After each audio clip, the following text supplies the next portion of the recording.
네, 우리가 우리 가정을 어떻게 세워갈 수 있을까? 우리가 5월달을 맞아서 또 우리 하나하나 살펴보고 있습니다. 우리 지난주는 부모와 자녀의 관계에 대해서 또 에베소서 6장의 말씀을 통해서 우리 살펴봤는데 오늘은 우리가 부부의 관계에 대해서 한번 생각을 해보도록 하겠습니다. 여기 뭐 해당은 나는 결혼 안 해서 잘 모르겠다 이렇게 생각하시는 분도 계실지 모르지만 영적인 원리는 다 똑같기 때문에 또 이 말씀의 원리를 통해서 우리 가정이 세워져 가기를 우리가 간구하길 원합니다. 우리 사실 사회적 문제의 근본이 어디 있다 이렇게 생각할 수 있냐면 바로 가정이라고 말할 수 있겠어요. 부모 자식의 관계, 자녀의 문제, 또 형제 간의 아픔 뭐 이런 것도 있을 수 있지만 근본적인 문제는요. 사실 모든 관계의 근본은 가정의 이 문제에 있지만 그 가정의 문제 또 근본 또한 부부의 문제에서 비롯된다 할 수 있을 것입니다. 사실 사회적 문제도 가정에서 비롯되지만 영적인 문제도 마찬가지로 가정에서부터 시작된다고 할 수 있습니다. 그러면 이 가정의 문제가 핵심이 부모 자식 간의 문제라고 우리가 지난주에 쭉 살펴봤는데 사실 부모 자식 전에 이 부부의 관계 그것이 보다 우선적이고 근원적인 그런 문제이다 이렇게 볼 수가 있겠죠. 이 사실 자녀들의 문제의 많은 원인도 사실은 이 부부의 문제에서 비롯된다고 볼 수 있죠. 결국엔 어떻게 우리가 부부 생활을 이 땅에서 해나갈 것인가. 하나님이 세우신 혼인의 목적을 따라서 우리가 그것이 무엇인지를 알고 살아갈 때 우리가 어떻게 살아갈 수 있을지 방향을 정할 수가 있겠죠. 혼인을 한 지 뭐 5년이 됐든 10년이 됐든 아니면 30년, 50년이 됐든 그 혼인 생활을 살아가면서 도대체 어떻게 우리가 그 혼인을, 가정을 가꾸어 갈 수 있을까? 그래서 그 혼인의 성격이 무엇인지 또 목적이 무엇인지 그것에 대한 바른 이해가 우리 마음에 깊이 새겨질 때 또 그것을 실현하려고 애를 쓸 때 비로소 우리 삶의 문제가 세워져 갈 수 있는 것입니다. 그러나 우리는요, 생각대로 살지 못하잖아요. 바라는 대로 살지 못하죠. 우리 마음이 부패 있고 연약하기 때문입니다. 그러나 하나님께서 약속해 주세요. 하나님을 믿는 사람은 성경 말씀의 도리를 따라 가정의 의미요, 부부의 도리가 무엇인지를 밝히 알고 성령님의 도우심에 기초해서 그 삶을 이루어가는 복된 약속이 우리에게 주어져 있습니다. 그래서 우리가 그 약속을 믿고 우리의 혼인관계 또 가족의 관계들을 세워가고 또 나아가서는 우리 삶의 모든 영역에서 다 이 관계 안에 있음을 기억할 수가 있겠죠. 여기 아직 혼인을 안 한 우리 청소년들도 있고 또 혼인이 이제 여기 이런 우리 교회는 그런 분들이 계시지 않지만 혼인을 하였다가 또 혼자 되신 분들 또 이런 분들도 사실 혼인에 대한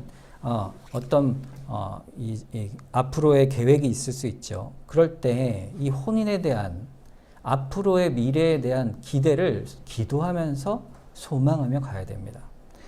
또 지금 또 여기 우리 교회는 그런 분들 혼자 되셔서 나이가 드셔서 혼자 되셔서 계신 분들도 다른 가정 또 주변에 있는 성도들의 가정을 보면서 믿음으로 기도의 줄기로 이런 혼인에 대한 기준을 가지고 함께 기도해 나갈 수 있는 것이 우리의 오늘 말씀의 중심이 되겠습니다.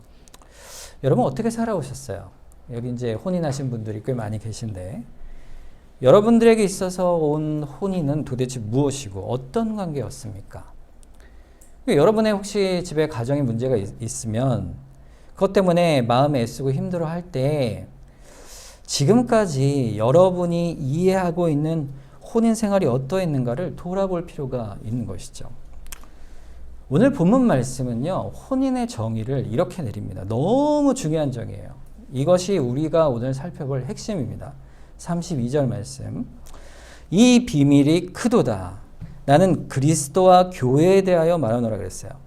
이 비밀이 뭘까요? 혼인에 대한 것이죠. 혼인을 말하는 거예요. 혼인에는요, 너무나도 신비롭고 오묘한 큰 비밀이 있다. 이렇게 말씀하고 있어요. 아니 혼인만큼 우리 주변에 흔한 것도 없고 평범한 것도 없는데 우리가 다 이미 혼인해서 경험하여 주변에서 보고 아는 바인데 무슨 새로운 것이 있느냐? 거기에 무슨 비밀이 있겠는가? 이렇게 물을 수 있죠. 이 말씀의 뜻은 비밀이 있다는 것은요. 그 혼인이라는 것은 그 자체로 혼인하는 것 자체의 목적이 다 끝나는 것이 아니라는 것입니다. 혼인은 그 자체가 목적이 아니고 그것을 통하여 이루어가야 하는 분명한 목적이 있고 하나님께서 그것을 통해 드러내시길 원하시는 분명한 목적이 있다는 사실입니다. 그것이 그 비밀이에요. 여러분, 혼인하면 먼저 생각나는 것이 뭐죠? 성경에 보면 아담과 하와에게 하나님께서 명령을 주시죠. 생육하고 번성하라, 땅에 충만하라 그러셨어요. 그래서 자연스럽게 따라오는 혼인의 목적은, 기본적인 목적은, 1차적 목적은 가정을 이루고 생육하고 번성하는 것입니다. 우리가 이제 부모 자식 간의 관계에 대해서 지난주에 살펴봤듯 하나님께서 맡기신 것이죠. 그런데 그것 외에 그걸 넘어서는 이 혼인 관계에 있어서의 큰 영적 관계요. 하나님께서 주신 놀라운 비밀이 그 혼인 관계 속에 있는 거예요. 그 이상 외에 그 큰 의미는 도대체 뭘까? 32절 뒤에 나오죠. 그게 답입니다. 나는 그리스도와 교회에 대해 말하노라 그랬어요. 이 혼인의 비밀이 도대체 뭘까? 그 목적이 뭘까 볼 때 혼인 안에 있는 놀라운 비밀은 엉뚱하게도 그리스도와 교회라 이렇게 말씀하시는 거예요. 아니 혼인이면 혼인이고 그리스도는 그리스도요, 교회는 교회지 어떻게 그것이 혼인과 같습니까? 이런 생각을 할지 모릅니다. 그러나 그것은 하나님 말씀에 따른 혼인의 의미를 우리가 잘 알지 못하기 때문에 하는 말이에요. 오늘 성경 말씀은요, 혼인의 목적이 있고 그 큰 의미가 있으며 또 혼인 생활을 우리가 어떻게 그 과정 속에서 이루어가고 살아가야 할지에 대한 모든 이치가 있는데 그 이치가 뭐냐? 그리스도와 교회의 관계가 부부의 관계와 연결되어 있다는 사실을 말씀하고 있는 것입니다. 다시 말하면요, 그리스도와 교회의 관계에 대한 바른 이해와 생각을 갖지 못하면 부부 생활 속에서 참된 혼인 관계요, 가정 관계를 어떻게 이끌어 갈 것인가에 대한 바른 답을 전혀 알지 못한다는 사실입니다. 왜 그럴까요? 그리스도와 교회의 관계는요, 하나님께서 정하신 부부의 관계의 원형이기 때문에 그렇습니다. 그리스도와 교회가요, 바로 부부 관계를 통하여 깨닫게 하시는 그 핵심이요, 본질이기 때문에 그렇습니다. 그리스도가 신랑이요, 교회는 신부입니다. 따라서 그리스도와 교회 관계는 신랑과 신부가 어떠해야 하는가에 대한 원형이에요.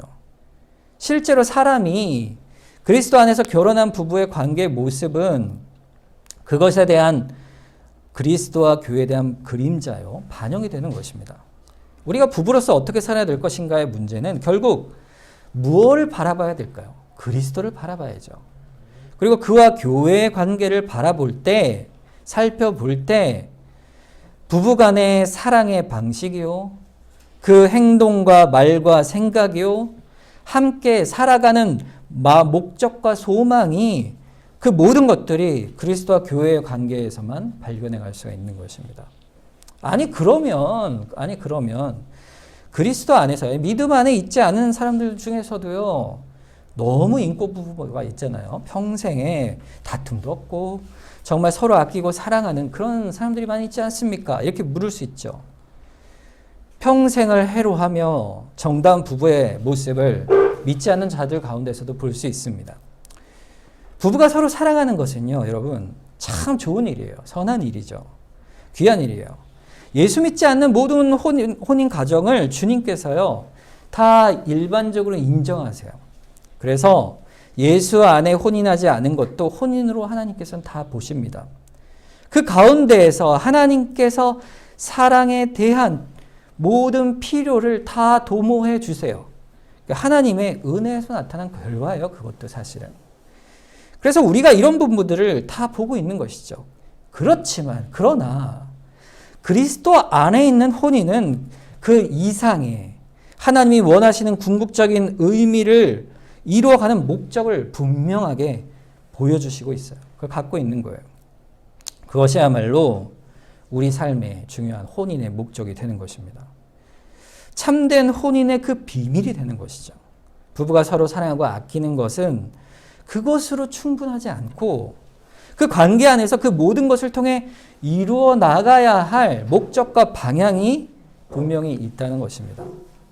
그래서 부부관계는요, 맹목적이거나 방향도 없고 목적도 없고 그냥 사랑을 나누는 그런 관계의 이상이라는 거예요. 그 이상의 것을 우리는 봐야 되는 것이죠. 그렇다면 부부의 사랑은 그리스도와 교회 관계에 있다 하였는데, 그러면 먼저 아닌 것 두 가지를 보겠습니다. 그리스도와 교회의 관계를 비추어서 우리 혼인 관계가 되어서는 안 될 두 가지. 첫째는 부부간의 관계는요, 사업적 관계가 아니에요. 그렇죠? 다시 말하면 주고받는 의미의 관계가 부부는 아니라는 것입니다. 내가 이만큼 당신에게 해줬으니 당신은 나에게 이만큼 해야 되는 거 아니에요. 당신이 필요를 내가 당신에게 이만큼 채울 수 있으니 당신도 나에게 이만큼 채우시오. 이렇게 필요를 만족시키기 위해서 관계를 맺는 것이 부부관계가 절대로 아니라는 것이에요. 물론 결혼하기 전에 상대방의 조건을 보고 만날 수도 있습니다. 그러나 결혼하여 가정을 이루어 살아갈 때 살다 보면 이게 싸우잖아요. 당신이 도대체 나한테 해줄 게 뭐가 있어? 이렇게 얘기할 때도 있지 않습니까? 그렇게 부부싸움을 하잖아요. 그렇게 싸워가는 내용 속에는 뭐가 있습니까? 서로 간에 당신은 내 필요를 채우는 사람, 내가 당신의 필요를 채우는 사람, 이런 주고받는 그런 관점으로 부부관계를 보기 때문입니다. 그러나 그것이 우리가 서로 죄 가운데 있는 인생이고 다 연약하기 때문에 상처가 있고 부족해서 배우자의 원망과 불평이 있을 수 있기 때문에 그렇게 말할 수 있지만, 그러나 그럼에도 불구하고 그 이유 때문에 결혼관계가 유지되는 것이냐 아니냐를 결정짓는 이유가 절대로 되어서는 안 된다는 것입니다. 그런 결정적 요소가 될 수 없어요. 부부의 혼인관계는 주고받는 것 이상의 관계이기 때문입니다. 두 번째로 부부의 사랑은요, 영화 속에 나오는 낭만적인 관계가 아닙니다. 부부 사랑은 마치 이렇게 영화에서처럼 뜨겁고 열정적이고 아주 감정적으로 사랑하는 그런 관계를 우리가 기대하고 결혼을 하잖아요. 그런데 이내 곧 식어버리는 게 그 열정 아니겠습니까? 그리고 그것이 뒤틀어지는 그런 사랑의 관계가 부부의 관계는 아닙니다. 여러분, 결혼한 분들은 좀 지나면 사랑이 식었어, 이렇게 생각을 할 수 있죠. 저도 이제 결혼하기 전에 제 아내에게 손에 물 한 방울 안 묻혀주겠다 이렇게 약속을 했는데 사실 이제 콩깍지가 씌웠다 그러잖아요. 근데 여러분, 10년 지나고 20년 지나면 어떻습니까? 하나하나 벗겨지잖아요. 물론 안 벗겨지시는 분들도 계시겠지만, 사실은 부부의 사랑은요, 서로 애정을 쏟고 서로 헌신적인 사랑을 나누는 것은 사실 당연한 필요이죠. 그러나 열정이 식고 더 이상 그 마음에 뜨거움이 없고 밋밋해져 가면요, 여러분 조심하셔야 돼요. 아내는 아내대로, 남편은 남편대로 서로 간에 삶이 분리되어지고 거리가 멀어지는 그런 관계를 갖는 것은 부부관계로서 조심하고 합당한 관계가 아닌 것이죠. 그러면 이런 식어지고 열정을 찾아 다른 상대를 바꿔야 되겠습니까? 그렇지 않잖아요. 흔히 혼인에서 이탈하는 사람들이 뭐라고 변명합니까? 사랑과 낭만을 얘기하잖아요. 뜨거운 열정을 얘기하잖아요. 내가 비로소 이제야 사랑에 눈을 떴다. 그저 죄에 대한 자기 합리화일 뿐이죠. 여러분, 그것은 혼인의 도리의 본질을 바르게 보지 못하기 때문에 그렇습니다. 부부의 사랑은요, 소설이나 영화에서 보는 로맨스가 아니에요. 오히려 부부의 사랑은요, 뭘까요? 헌신하는 거예요. 21절 오늘 본문 앞에 보면요, 그리스도를 경외함으로 피차 복종하라 그랬어요. 피차 어떻게 하라 그랬어요? 사랑하라. 이게 아니에요. 피차 뭐라고요? 복종하라 그랬어요. 복종이 무슨 뜻입니까? 낮아지고 헌신하고 애쓰는 거예요. 주 안에서. 서로 애쓰는 거예요. 먼저 따뜻한 말로 다가가고 품어주는 거죠. 사랑하는 거예요. 왜 그렇습니까? 왜 그렇습니까? 이 부부의 사랑은 도대체 어떤 사랑이기 때문에 그럴까요? 부부 사랑은요, 어떤 관계와도 달라요. 그 원리가 있어요. 그게 뭐냐 하면 언약적 관계의 사랑이기 때문에 그렇습니다. 언약적 관계예요. 그냥 사랑하는 게 아니고 언약적인 관계로서 사랑하는 거예요. 너무너무 중요한 말입니다. 부부는 부부로 맺어짐에 있어서 언약을 맺는 거예요. 여러분이 믿기 전에 결혼했어도 그것이 언약 관계 안에서 결혼한 것이에요. 믿는 자도 똑같죠. 언약 관계 결혼한 거예요. 사람이 사람을 만나 임의로 약속한 것이 아니라 하나님 앞에서 언약을 맺은 거예요. 사람 간의 언약이 아니고 하나님 앞에 맺은 언약이에요. 그리스도와 교회의 관계도 똑같습니다. 그리스도께서 자기 교회를 위하여 사랑하신 것도요, 언약적 관계예요. 교회를 그리스도께서 품으시고 자기가 사랑하여 택한 그 교회를 위하여, 교회를 대신하여, 교회를 대표하여 그리스도께서 하나님과 언약을 맺으신 거예요. 내가 교회를 위하여 피를 흘림으로 이 땅에 성육신하여 낮아지고 십자가의 죽음으로 부활하여 아버지와 내가 하나이듯 저들도 우리와 하나가 되기를 원하나이다. 주님께서 하신 기도죠. 요한복음 17장 21절과 22절에 보면 아버지여, 아버지께서 내 안에 내가 아버지 안에 있는 것 같이 그들도 다 하나가 되어 우리 안에 있게 하사 세상으로 아버지께서 나를 보내신 것을 믿게 하옵소서. 내게 주신 영광을 내가 그들에게 주었사오니 이는 우리가 하나가 된 것 같이 그들도 하나가 되게 하려 함이니이다. 예수 그리스도께서 하나님의 언약을 맺으신 것, 그 안에 그 백성, 교회를 품어내신 것이에요. 그와 같이 남편도 아내는 남편을 각각 하나님 앞에서 언약을 맺으셔서 부부간에 서로 품는 그러한 특별한 관계로 언약을 맺어주신 것입니다. 여기에는요, 책임이 있고 여기에는 희생과 헌신이 있고 여기에는요, 애씀과 열심이 따르게 됩니다. 그것이 부부의 관계의 모습이에요.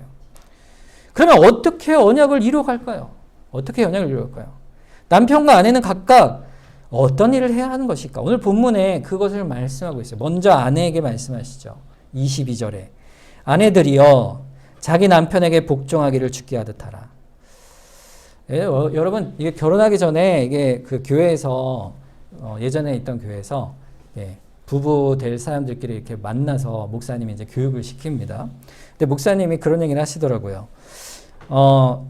여자 자매 한 분이 그런 얘기 했대요. 저는 이 말은 다른 건 다 지켜도요. 이 말은 못 따르겠어요. 이렇게 얘기했대요. 보세요. 남편에게 복종하기 죽게 하듯 하라. 복종한다. 이 말이 아마 이런 말처럼 들렸을 것 같아요. 가부장적인 그런 남편이 아내의 인권을 막 이렇게 억압하고 무조건 따라야 하는 그런 모습을 복종이라는 단어 속에 들었을 것 같습니다. 그러나 복종의 의미는요, 그런 뜻이 아니에요. 주께 하듯 하라, 이 말의 뜻입니다. 여러분 주님께 하듯 하라 하셨으니 이 말도 얼마나 큽니까? 여러분 생각해 보세요. 가정 안에서 남편에게 그렇게 주 안에 복종하듯 그를 인정해주고 또 그 질서를 따라 행한다는 것은요, 너무 사실 큰 명령이죠. 아내로서 그것을 지키기가 참 쉽지 않을 것입니다. 이렇게 아내가 남편의 권위에 순종해야 하는 질서가 도대체 왜 필요할까요? 남편이 행하는 어떤 한 가지 일을 전제로 그것을 이루기 위해서 꼭 필요한 것입니다. 남편이 어떤 일을 하기 때문에 아내는 남편의 권위에 순종하는 일이 꼭 필요할까? 남편이 해야 할 일이 한 가지가 있습니다. 그게 뭐냐? 25절이에요. 아내들의 책임을 얘기했듯 남편의 책임이 있습니다. 이건 더 큰 것이에요. 잘 보세요. 남편들아, 아내 사랑하기를 그리스도께서 교회를 사랑하시고 그 교회를 위하여 자신을 주신 같이 하라.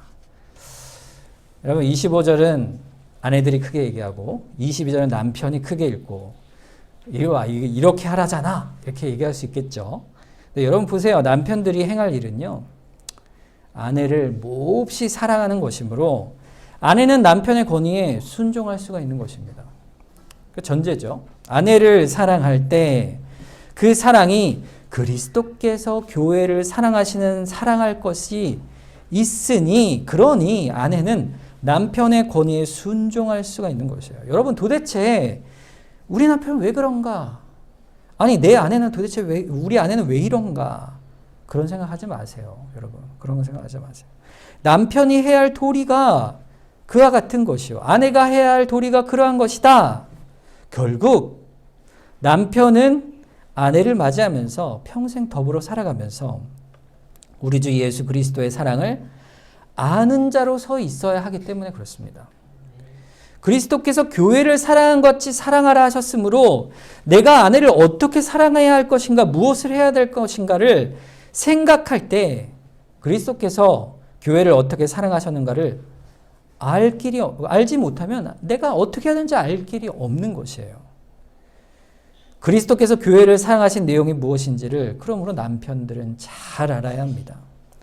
내가 아내를 사랑할 때 무엇을 행하며 어떤 방향으로 무슨 목적으로 사랑할지를 그래야 알 수가 있지 않겠습니까? 이건 너무 중요한 것이죠. 그러므로 남편은 먼저 그리스도의 사랑을 알아가야 합니다. 그리스도의 사랑을 본받아야 하고 아내와 더불어 약속하고 서약하되 하나님 앞에 언약을 하는 것이죠.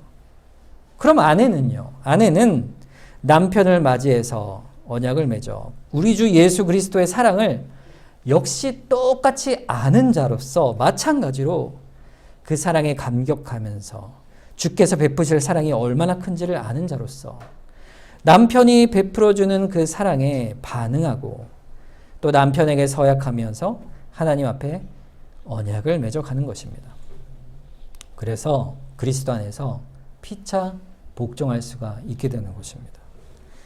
자, 그러다 보니까 남편, 아내, 부부 사랑은요, 목적 없이 맹목적이거나 방향성이 없는 그런 것이 절대 될 수가 없어요. 어떻게 사랑할 것인가, 목적이 무엇인가, 그 내용을 과연 주께서 교회를 어떻게 사랑하셨고, 교회는 어떻게 주께 반응하는가를 결국 그리스도의 그 사랑을 잘 알므로 인해서 부부 사랑 안에 적용하여 살아갈 수가 있는 것이죠. 자, 여러분 결혼 생활들은 어떠십니까? 여러분이 원하고 기도하고 바라는 결혼 생활은 어떤 것이 되길 원하십니까? 만일 여러분이 그리 살지 못했더라도요. 여러분 자녀들이 혼인 생활에서 어떻게 되어가길 원하십니까? 이것은 굉장히 중요한 문제예요. 그것을 분명히 아셔야 돼요. 그러면 그리스도의 사랑이 어떠하신지를 분명히 알아야 우리가 그 사랑을 이루어가겠죠. 그리스도께서 교회를 어떻게 사랑하셨죠? 첫째는 자기 희생적 사랑의 극치를 보여주시고 사랑하셨어요. 25절 말씀 보세요. 남편들아 아내 사랑하기를 그리스도께서 교회를 사랑하시고 여기가 중요합니다. 어떻게 해요? 그 교회를 위하여 자기 자신을 주심같이 하라 그랬어요. 자신을 주심같이. 이것이 주님의 사랑이에요. 자신을 내어주신 사랑. 그 극치, 그 사랑을 마음에 새겨야 합니다. 얼만큼 사랑하셨을까요? 빌립보서 2장 6절에 8절에 있잖아요. 그는 근본 하나님의 본체시나 하나님과 동등됨을 취할 것으로 여기지 아니하시고 오히려 자기를 비워 종의 형체를 가지사 사람들과 같이 되셨고 사람의 모양으로 나타나서 자기를 낮추시고 죽기까지 복종하셨으니 곧 십자가에 죽으셨다 그랬어요. 그리스도께서 하신 그 사랑 무엇입니까? 자기를 내어주신 사랑이잖아요. 하나님이신 그분이 사람과 같이 되어주신 거예요. 낮추신 거예요. 그리고 어떻게 하셨어요? 죽기까지 복종하셨다 그랬어요. 그래서 십자가에 죽으셨다. 그의 낮아지심과 섬김이 우리의 모범이 되시죠. 자, 그리스도의 그것이 교회를 향한 사랑입니다. 두 번째는요. 주님이 그 사랑의 크신 열정과 큰 사랑으로 덮어주실 뿐만 아니라 동시에 그 사랑은요, 내용을 담고 있어요. 그냥 뜨겁게 사랑한 것만이 아니에요. 그 내용이 뭡니까? 26절이죠. 이는 곧 물로 씻어 말씀으로 깨끗하게 하사 거룩하게 하시고, 이겁니다.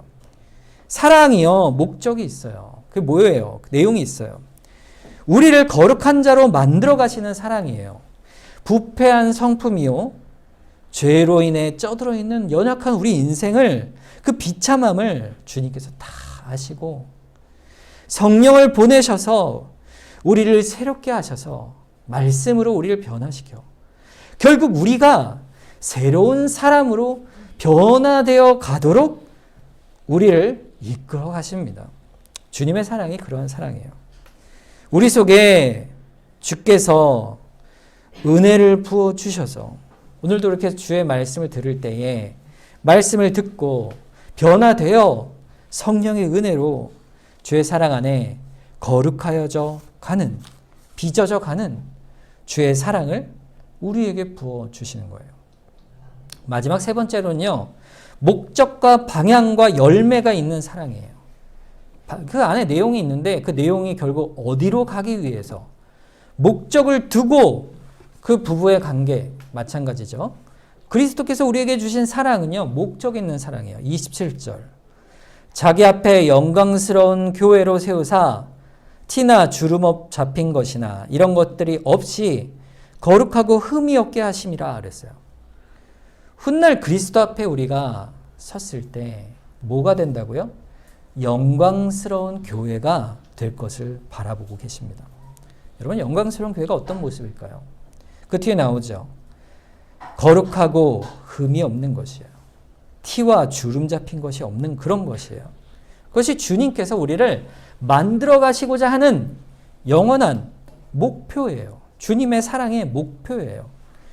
그 목표를 한마디로 말하면 뭘까요? 영광스러운 교회입니다. 영광스러운 교회. 주님은 우리가 그리스도 안에 영광스러운 교회, 거룩하고 빛이 나는 아름다운 교회가 되어 가시기를 바라시고 사랑을 쏟아붓고 계신 거예요. 여러분, 지금까지 말씀한 것도 다 부부의 관계에 동일합니다. 티나 주름 없이 거룩하고 영광스러운 아내가 되어가도록, 또 남편이 되어가도록 주께서 그 은혜를 베풀어 주신 것이에요. 자, 그러면 적용을 한번 해보죠. 주님이 교회를 사랑하신 것처럼 아내를 사랑해야 될 남편은 도대체 어떻게 아내를 사랑할 수 있겠어요? 예수님이 하신 걸 따라야 되는데 그 어마어마한 걸 우리가 할 수 있겠습니까? 그때 예수님이 이렇게 말씀하십니다. 28절. 이와 같이 남편들도 자기 아내 사랑하기를 자기 자신과 같이 할지니 자기 아내를 사랑하는 자는 자기를 사랑하는 것이라. 주님께서요, 우리의 기준에 맞춰 굉장히 낮춰서 우리가 실천할 수 있는 것을 보여주세요. 우리의 수준으로 보여주세요. 그게 뭡니까? 자기를 내어주시기까지 사랑하라 이렇게 말씀하시면 우리가 감당 못하니까 자기 몸 아낄 줄 알지 않느냐? 네 몸 아끼듯 아내를 아끼고 사랑하라. 이게 남편들에게 주신 주님을 닮는 모습입니다. 그러면 주님께서 교회를 죄된 부패한 성품을 말씀과 성령으로 새롭게 하시고 거룩하게 해주시면서 동시에 영광스러운 교회로 설 날을 바라보면서 그 사랑을 베풀어 주셨으니 남편은 아내를 바라볼 때 어떻게 사랑하게 됩니까? 29절. 누구든지 언제나 자기 육체를 미워하지 않고 오직 양육하여 보호하기를 그리스도께서 교회에게 항상 같이 하나니 그랬어요. 자기 육체를 양육하고 보호하고 돌보듯 하라 그랬어요. 이 말 뜻은요, 아내를 사랑할 때 아내의 영혼을 바라보면서 아내가 하나님 말씀 앞에 깊어지고 성령의 이끌림에 순복하여 점점 그리스도를 닮아가는 거룩한 자태로 성화되어 갈 수 있도록 도와주는 일을 누가 해야 돼요? 남편이 적극적으로 해야 한다는 것입니다. 여러분, 마지막 날에 결국에 서게 되면 주님의 보좌 앞에 섰을 때 나의 사랑하는 아내가 얼마나 영광스러운 모습으로 주 앞에 서게 될지를 미리 바라보면서 기대하면서 아내의 모습을 영광된 삶의 모습으로 함께 세워져 가기를 바라며 기도하며 밀어주고 끌어주면서 부부의 관계를 이어가야 하는 것입니다. 여러분, 사랑은요, 단순한 열심이 아닙니다. 맹목적이며 방향 없는 열심도 아니고 바로 이 사실, 이 방향과 목적과 내용을 위하여 이 내용이 이루어질 수 있도록 서로 도와야 합니다. 그러므로 아내를 위해서 기도해야 하죠. 아내의 성경 학습을 위해서 아내가 말씀을 깨달아 가도록 도와야 하고, 아내가 주를 위하여 믿음으로 자라 주를 봉사하는 모든 손길에 도움을 주어야 해요. 주께서 교회에 그리하셨듯. 자, 그러면 반대로 아내는 어떻습니까? 아내는요, 남편 그 뜻을 순종하면 됩니다. 남편의 사랑을 흡족히 받고 그 사랑에 감사 감격하여 남편이 과연 이 모든 영적 책무를 잘 행할 수 있도록 그에게 힘을 주고 격려해주고 밀어주고 아껴주면 되는 것이죠. 그래서 이 부부의 관계는요, 이렇게 영적으로 너무나 친밀해집니다. 이 서로 함께 이루어져가는 그리스도와 교회의 모습처럼 아름다운 영적인 모습으로 세워져가는 이 함께 걸어가는 인생의 모습이 얼마나 친밀한지, 그것을 창세기 2장 24절의 말씀을 인용해서 오늘 본문 31절에 이렇게 말씀해요. 그러므로 사람이 부모를 떠나 그 아내와 합하여 그들이 한 육체가 될지니라 그랬어요. 여러분, 가정에서 가장 친밀한 관계가 뭘까요? 자, 부모들은 이제 자식과의 관계가 너무 친밀하죠. 나와 똑 닮은 자식들. 이 보면 너무 친밀하죠. 그런데 성경을 보면요, 사람이 부모를 떠나 이렇게 돼 있어요. 자식은 부모를 떠나죠.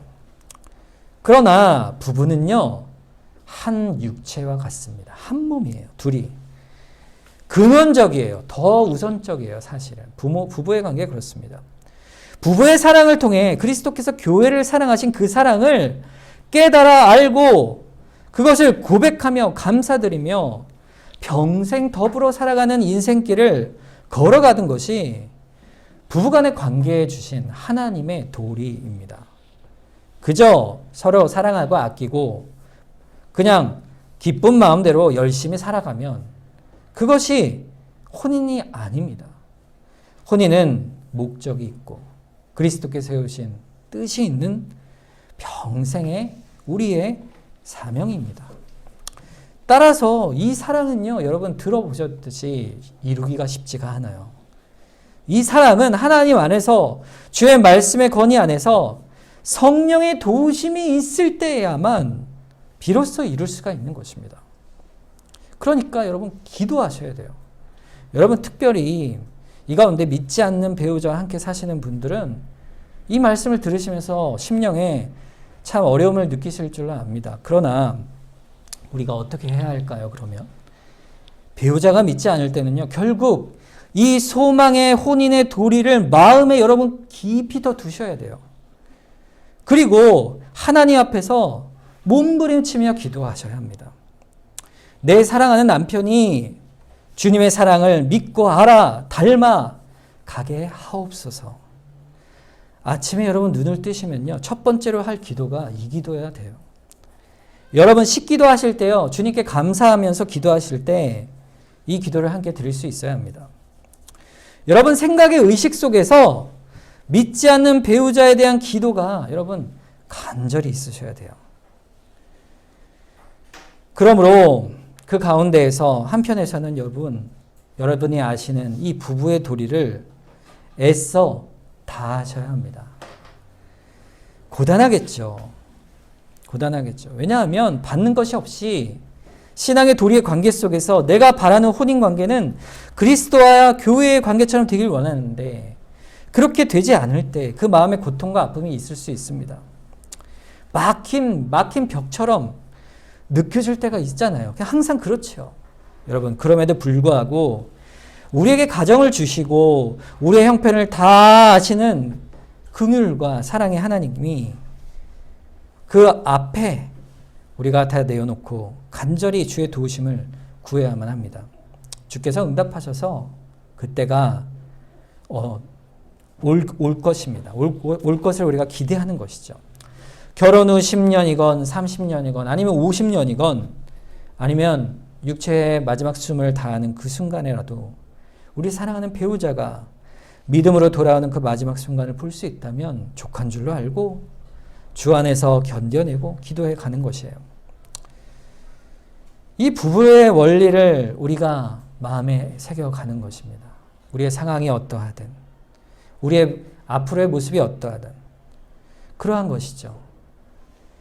또 부모로서 아직 혼인하지 않은 사람들의 경우를 아직 혼인하지 않은 사람들의 경우 혹은 부모로서 어린 자녀들의 혼인을 두고 미리 기도할 때 부부의 도리에 관한 이와 같은 이해를 마음속에 깊이 두고 기도하셔야 해요.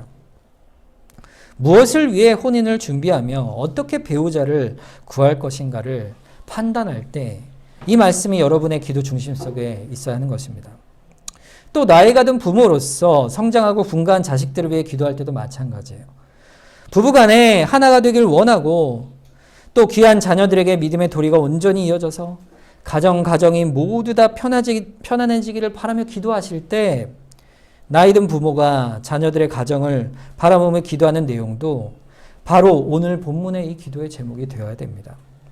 하나님 안에서 참된 언약으로 맺어가는 그 사랑을 이루어가되 남편은 그리스도께서 교회를 사랑하시듯 아내를 사랑하고 또 영광되고 거룩한 열매로 세워져 가는 그러한 아내가 되어가도록 남편과 아내가 되어가도록 아내는 또 그 언약 안에서 그리스도를 알듯 남편을 아끼고 격려하고 밀어주면서 함께 한 몸이 되어 주의 나라에 이르는 복을 누리게 하옵소서 이렇게 기도하는 것입니다.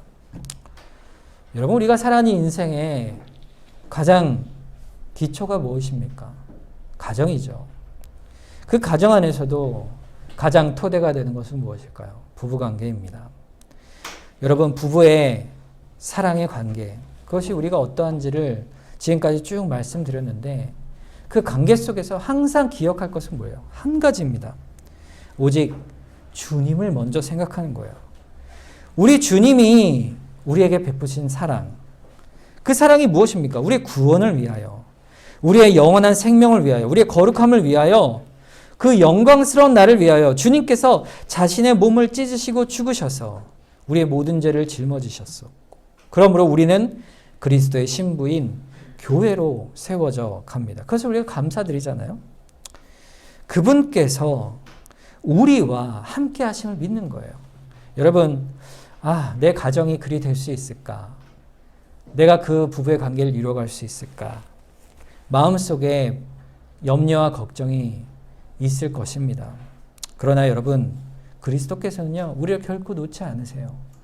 그리스도의 사랑은요 변함이 없습니다. 그 사랑 안에 있는 관계가 혼인 관계이기 때문에 우리는 그 안에서 주님을 의지할 수밖에 없는 거예요. 빌립보서 4장 13절에 뭐라고 되어 있어요? 내게 능력 주시는 자 안에서 내가 모든 것을 할 수 있느니라 그랬습니다. 우리에게 영원한 생명과 말할 수 없는 은혜를 주시는 주님, 그분께서 내가 어떠한 상황 속에서도 자족하고 또 부부의 관계의 일체의 비결을 배워가도록 또 우리에게 그 믿음 안에 남편과 부부와 아내와 부부로서 주님 안의 뜻을 이루어갈 수 있도록 주께서 도우실 것입니다. 그것이 우리의 고백이에요. 주께서 사랑하신 그 사랑. 그 안에 그래서 오늘 본문 바로 앞에 있는 5장 20절과 21절에 이렇게 되어 있죠. 범사에 우리 주 예수 그리스도의 이름으로 항상 아버지 하나님께 감사하며 그리스도를 경외함으로 피차 복종하라. 그리스도 안에 있는 그 은혜를 감사하며 서로 사랑하며 그리스도 안에서 피차 복종하는 것입니다. 이 원리가 우리 가정에서부터 비롯되어 우리 자녀들에게 또 우리가 살아가는 삶의 모든 정황 속에서 관계 속에서 확장되어 가는 것이죠. 이 그리스도의 교회를 사랑하시는 사랑, 교회가 그리스도에게 사랑으로 순종하는 모습, 이 모습이 우리의 부부의 모습의 근본임을 기억하면서 평생을 그 은혜 가운데 따라 살아가는 여러분 되시길 주님의 이름으로 축원합니다. 오늘 말씀을 기억하면서 사랑하는 우리 가정을 붙들어 주시옵소서. 주께서 능력 주시는 자 안에서 모든 것을 할 수 있다 하셨는데 피차 사랑하는 그리스도와 교회를 닮은 부부가 되게 하여 주시옵소서. 또 자녀들이 되게 하여 주시옵소서. 우리 함께 합심해서 한번 기도하겠습니다.